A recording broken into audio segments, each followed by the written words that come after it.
He! Mungu wangu, mtoto. We mtoto, unafanya nini hapa? Hapa si maeneo ya makaburini. Alafu maskini ya Mungu katoto ka watu kazuri. We mtoto, mama yuko wapi? He! Au katakuwa kamekuja na mtu haka. Lakini huyu ni mtu aina gani ambaye anaweza kuacha mtoto mdogo kama huyu makaburini? We mtoto, uogopi? Nye, mimi kuwa hapa haiwahusu. Nimewaletea taarifa. Kisoda amenituma. Mmekela sana. Amewambia kitu mfanye, umekataa. Sasa, amesema hivi, nendeni nyumbani, mtakuta chakula kimejaa wadudu. Mle, mkikataa kula, mtakufa.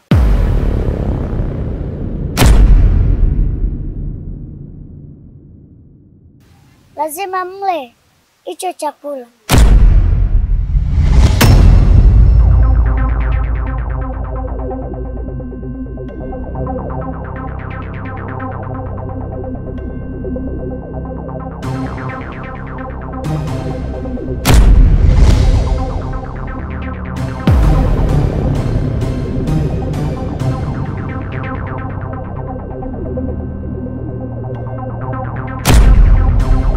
Baba Kisoda, shikamo.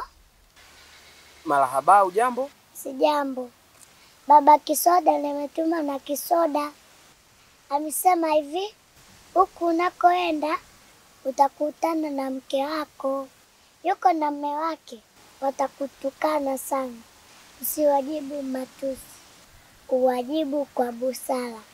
Halafu watakuomba mtoto wao. Uwajibu hivi, mimi sina mtoto wenu. Mtoto wenu najua alipo. Msinisumbue. Baba Kisoda, umenielewa? Sasa wewe umejuaje kwamba mimi naenda huku? Nakutanaje na mke wangu? Mke wangu yupi? Unajua kabisa mke wangu hayupo nyumbani siku ya 7 leo. Alikimbia kwa mwanaume wake mwingine. Wewe unamjuaje? Wewe unamjuaje Wewe mtoto. Unamjuaje? Yaani kwa sababu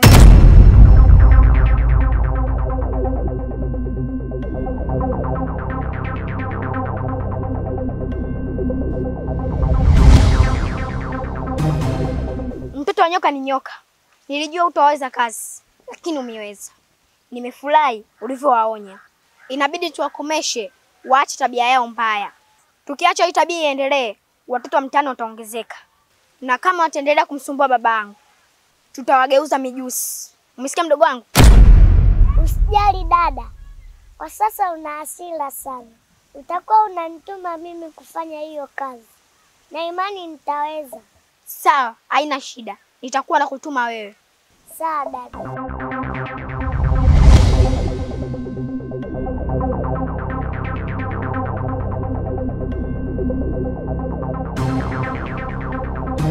Nadhani umemsikia yule mtoto mwenyewe amesema. Amesema tukienda nyumbani tutakula chakula.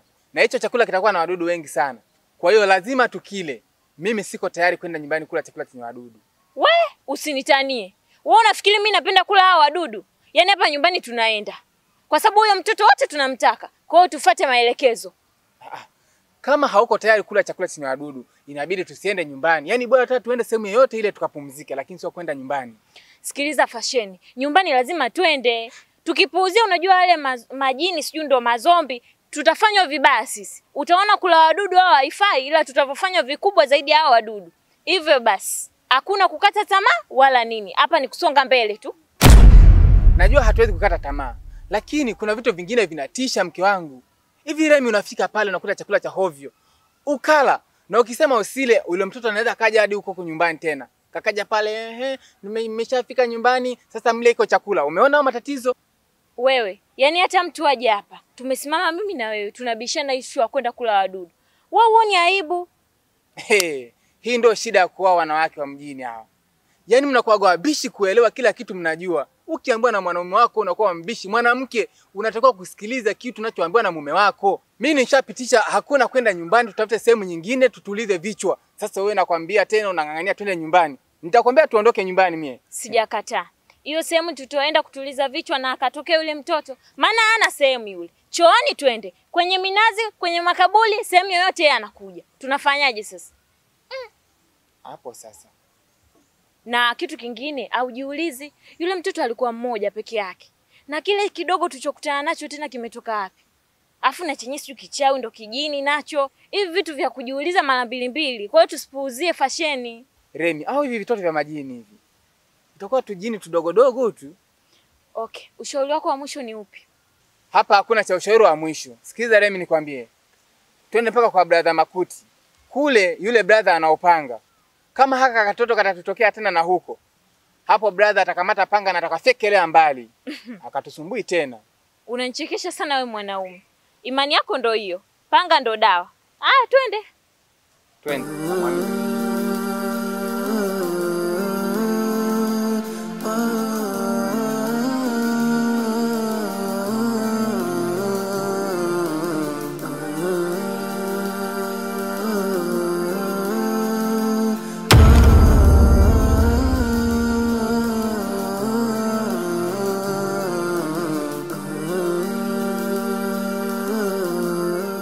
Mke wangu. Mke wako nani? Usitake kuniambia kwamba huyu ndio yule mwanaume ambaye mtoto wangu aliniambia umezaa naye. Na nalea mtoto huyu hapa. Hilo jibu baba. Kuna kingine? Sasa mke wangu, muda wote huo tunaishi vizuri, tunazungumza, tunapanga mambo mazuri. Mimi nalea mtoto najua ni wa kwangu. Kumbe ni mwanaume bro. Mke wangu. Okay, anyway. Tena bora tumekutana na wewe. Huyo mtoto tuliomzika ni mtoto wako. Kwa hiyo ina maana kabisa unajua sababu ya yeye kututokea. Afu kitu kingine, kamchukua mtoto wetu. Kwa hiyo ina maana kabisa wewe unajua mtoto wetu yuko wapi. Kwa sababu wewe lazima unashirikiana na mwanao. Ina maana Kisoda na nyie amewatokea. Yaani unajifanya kama vile hujui unavyouliza Kisoda kakutokea na wewe? Unamuelewa huyo? Nazidi kuamini. Ina maana mimi nikajua mimi peke yangu ndo ninamuona mwanangu. Tulimzika kabisa. Lakini sasa hivi anatokea na watu mnamuona. Nini kinaendelea? Nini kinaendelea kwa mwanangu Kisoda? Sikiliza, si hatutaki kujua kuhusu wewe mwanao. Wewe na mwanao mtajuana wenyewe. Mimi ninachokitaka hapa, mimi na mume wangu. Unamwona huyu? Huyu ndo baba wa mtoto. Kwa hiyo anachokitaka ni mtoto wake. Na wewe ndo unajua mtoto yupo wapi. Kwa sababu dakika za mwisho mtoto ulikuwa naye wewe. Sikiza mama Kisoda. Ni kweli kabisa. Mtoto nilikuwa naye mimi. Na baada ya wewe kuondoka na hasira kipindi kile, ilibidi mimi niondoke niende kwa Nasla. Na huyu Kisoda alitutokea akasema mtoto huyu baba sio wa kwako. Mama anakudanganya, na ndio akalipa ujumbe kwamba huyu alizaa na wewe. Sikutaka kumwamini kwa sababu mtoto nilimzika. Kwa nini ananiletea ujumbe wa kuchonganishi? Mimi sikutaka kumwamini. Bro, haki ya Mungu mtoto wangu anatokea kabisa na tunamuona. Tulimzika kabisa. Na imani ulikuwepo hata wewe. Ila nilikuwa sijui kama ndo unatoka na mke wangu. Na ndio maana imefika hatua hadi nimezaa naye pasipo wewe kujua. Hata kufikiria hata kidogo. Alafu sasa mimi kinachoniuma mtoto wangu umemficha wewe. Alafu sio wa kwako. Mimi ndo nilokata viuno mpaka mtoto akapatikana. Labda tu nikwambie kitu kimoja. Mtoto hapatikani kiurahisi kama unavyofikiria. Watu wanavunja viuno lakini hawapati watoto. Wanaishia tu starehe. Nahitaji huyo mtoto kwa babake. Sikiliza baba Kisoda nikwambie. Sisi hatutaki kujua kuhusu huyo mwanao aliofariki. Sisi tunachotaka kujua ni kuhusu mwanetu. Mtoto wetu yuko wapi? Basi. Sikilizeni. Naombeni mnisikilize vizuri. Mimi siwezi kuwa na majibu sahihi. Ila natamani hata Nasla angekuwa hapa. Angeeleza kila kitu ambacho kwa kinatokea. Lakini sio mbali. Naombeni nimpigie Nasla, tumuite hapa. Pengine tunaweza tukaliweka hili sawa. Kwa sababu hili sio jambo la kawaida. Mtoto tumemzika wenyewe, alafu anatokea tunaendelea kuishi naye na anatuchonganisha kama hivi. Kama hakufariki, anaishi kwa nani? Na kama na alifariki na tukamzika, kwa nini amerudi tena? Ngoja nimpigie Nasla, tafadhali. Na uhakikishe kuwa anakuja kuleta majibu mtoto yuko wapi. Anaweza kana majibu sahihi.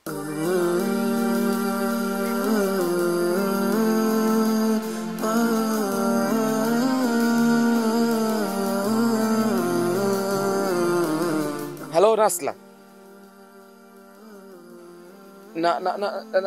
Uko nyumbani? Sikiliza, sasa hivi unapajua hapa kwa mjumbe, nani, nyuma ya nyumba ya mjumbe kwenye minazi huko. Naomba uje sasa hivi. Kama unafanya kazi yoyote naomba uiache. Njoo sasa hivi please. Uniokoe kwenye huu msala. Hapana, utajua huku kwamba kuna nini, lakini nakuomba ufike. Kama kuna kazi yoyote please, unaosha vyombo, unafua nguo, naomba uache. Unapika, naomba uache. Njoo mara moja please, kuna tatizo kubwa. Sawa. Anakuja. Na imani huyu atatuhadisia kila kitu ambacho kinamhusu huyo mtoto. Maana mtoto wangu alivyotutokea, tulikuwa na yeye. Akamchukua mtoto na alisema amemleta kwenu. Mimi nadhani hamwezi kuniamini ninachokizungumza. Ngoja Nasra aje.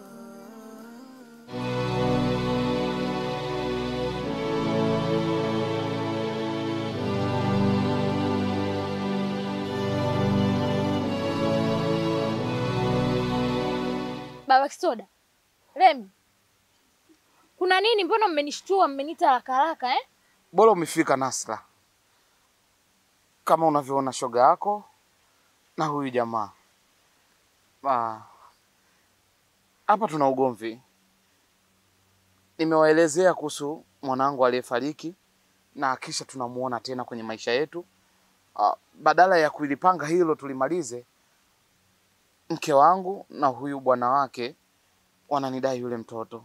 Kwa nini nimekuita? Nataka uwaambie yule mtoto imekuwaje na kwa nini hayupo katika mikono yetu. Maana nimejaribu kuwaelezea lakini wameshindwa kuniamini. Hususan mke wangu hapa. Remi, kiukweli yule mtoto yupo kwa mtoto mzimu. Mnanielewa? Yule mtoto amenitoka mimi mikononi mwangu. Huku namuona akienda kwa yule bila kumpa wala bila kumgusa. Amehama tu pap akaenda mikononi mwa yule mtoto mchawi. Jamani, mtoto yupo kwa mtoto mchawi. Na mtoto mchawi mwenyewe ni Kisoda. Sasa tunashindwa kujua ni mzimu au ni mchawi. Manake tulimzika wenyewe. Lakini kwa nini tunaendelea kumuona? Kwa hiyo wewe umeamua kumwita huyu mpuzi mwenzako ili mtudanganye. Nadhani tunaweza tukaamini eti. Sio uongo. Sio uongo. Na kama sisi tunaongea uongo, basi mtathibitisha wenyewe kwa macho yenu. Na wala sio muda mrefu. Sikilizeni nawaambie. Maana naona hapa mnatuletea ngorowanji tu. Hadithi nyingi afu hatuoni matokeo yoyote yale. Tunachohitaji sisi ni mtoto, hatutaki story hapa. Ina maana hamtaki kutuamini kwamba tunachokizungumza kina ukweli ndani yake. Hatuhitaji kuamini kitu chochote kile. Sio tu kuamini. Yaani hatuwezi kabisa kuamini. Sisi tunataka ni mtoto. Hatutaki kitu kingine chochote. Nasra. Abe. Kwa sababu wamekuwa wagumu kuelewa. Tuondoke.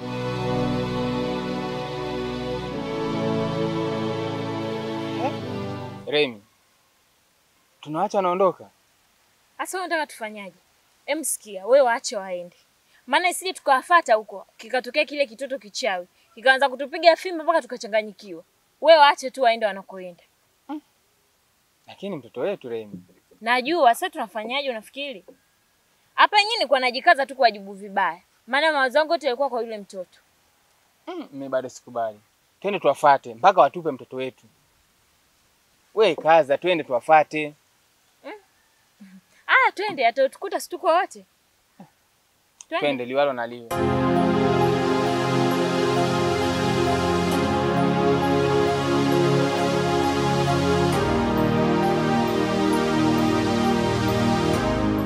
Sikiliza nikwambie mpenzi wangu. Hivi unapafahamu kwa huyu Nasra? Ndio, kwake napafahamu. Kama unapafahamu itakuwa vizuri. Na imani atakuwa ameenda na baba Kisoda hadi kwake. Kwa hiyo cha msingi twende mpaka hapo nyumbani kwao tukawafanyia vurugu mpaka watupe mtoto wetu. Yaani ninavyokuambia mimi nishajidhatiti mpaka wanipe mtoto wangu. Nataka wanipe maziwa yangu. Sawa, mimi sina shida. Naweza nikakupeleka. Ila kumbuka kale katoto ni kachawi. Kwa hiyo kanaweza kutufanya chochote kinavyotaka. Hivi kwa mfano kale katoto kasema katubadili swimming pool. Sisi watu watatuoga si. Hiyo swimming pool labda wakubadili wewe. Mimi hapa nilipo sijali wala nini, tuondoke. Sawa. Kwa nini mnawafuata? Kwa nini mnawafuata? Sasa kwa taarifa yenu, mnatafuta matatizo. Nyie ni wazinzi. Mmezini kumpata yule mtoto na mmemdanganya babake na Kisoda. Alafu unataka msumbue babake. Mtakufa. Msiwafate. Kama mtawafata, mtageuka mijusi. Ili kutetea uhai wenu, msiwafate. Kama mtawafata, mtageuka mijusi. Mmenielewa? Wife, sikia nikwambie. Mimi simuogopi hiki kitoto. Kitoto kenyewe kitindika kama hiki eti nikiogope. Eti mkimsogelea baba Kisoda, sijui mtazurika. Mimi siogopi kuzurika wala nini. Mimi namtaka mwanangu. Yaani siwezi nikakiogopa. Yaani niogopi hiki kitoto kwa sababu katanifanya vyote vile kinavyotaka yeye, lakini mimi mwanangu mpaka nimpate. Ile ni damu yangu. Yaani mpaka sasa kimeshanichefua tayari. Nenda natamani hata nikishike nikivunje. Kitoto kidogo kama hiki cha kukishika tu kiweka mfukoni afu kinanisumbua mimi. Wife. Asa umesikia Fashion? Hapa cha kufanya, tukaze moyo, tusiogope. Twende mbele. Tugeuke mijusi au kunguni, atujali. Twende. Remi mke wangu, mimi nakupendaga kitu hicho tu. Yaani nikikwambia kitu waga unipingi. Sasa sikia nikwambie, hapa ni hatua kwa hatua. Chochote kile unachotaka kutufanyia kwa sababu damu ni ya kwetu. Mimi na wewe. Kwa tuondoke. Mimi siwezi nikakubali. Twende mke wangu. Twende.